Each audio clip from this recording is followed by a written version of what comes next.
Adrian Fontes. He joins me now. Thank you so much for coming on the show.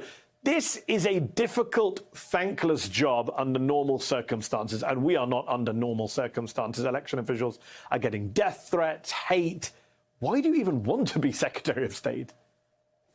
Well, look, it's the same reason I enlisted in the United States Marine Corps all those years ago. This country is worth it. Back then, it was worth a blank check payable with my life. Right now, it's worth a lot of sleepless nights and days and days away from my kids. Our democracy is the shining light.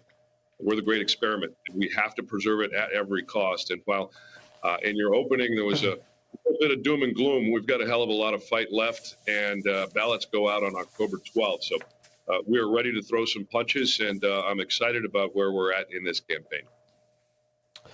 So just on the issue of hate and abuse, in fairness, I know you've already faced a lot of threats and abuse back when you were the Maricopa County Recorder. In fact, here's a tweet from last July from your current opponent, Mark Fincham, who said, quote, "Trump won, decertify Yuma, Maricopa and Pima, arrest Fontes and Hobbs." Arrest you for what? Is that the kind of semi-fascist rhetoric that Joe Biden was talking about? Well, there's nothing semi about that fascism. It's straight up. Let's call it what it is. These guys don't give a tinker's darn about anybody's rights or right to vote. And one of the things you missed in your opening there was in 2018, this guy sponsored a bill to take the selection of U.S. senators away from Arizona's voters. He wants the legislature to pick because in his fantasy fascist state of America, only those folks selected are smart enough. The American public shouldn't pick. Look, this is a real fight that we've got on our hands, and Arizona is absolutely not the dark red state that so many people remember. We have made solid inroads across the United States of America. In fact, in 2016, you might remember, I ran alongside Sheriff Paul Penzone in Maricopa County, and we defeated Joe Arpaio. Yeah, that guy. We were on that same ballot. So we're fighting real hard. We've got a lot of room to win. And I'm excited about getting the support that we've received from all over the country and redoubling that, because that's what it's going to take.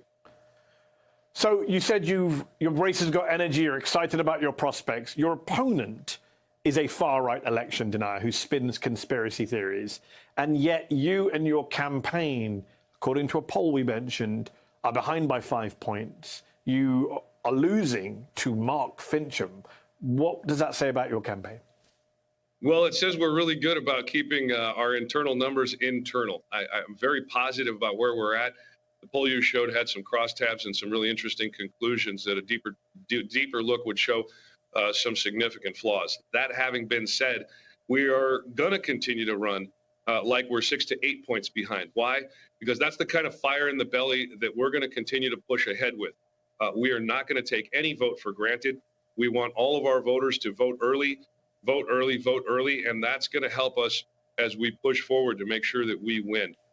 This old Marine is not going to go quietly into the night, and when we come out victorious in November, because of the work, because of the help that we've received and are receiving from all over the country, I think we're in pretty good shape, and that's not just blind optimism. Look, I beat my primary opponent, who was way outfunded from us, and we did it because we had smarts.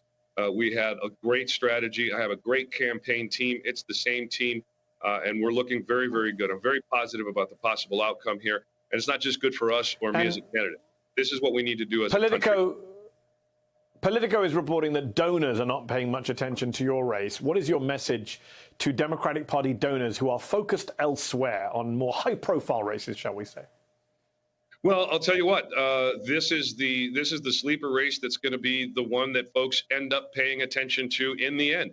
You could not find two more polar opposite or representative candidates.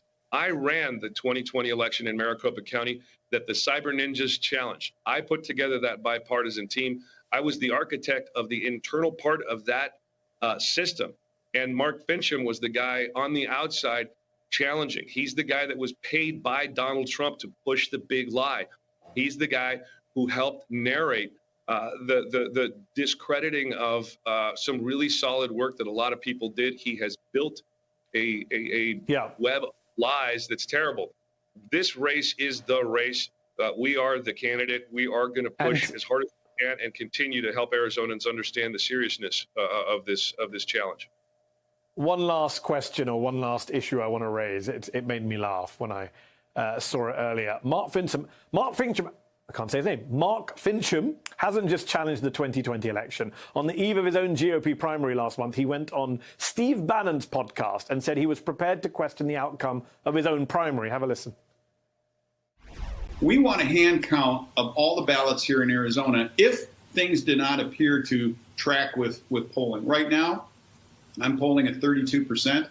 The closest competitor is at about 11%.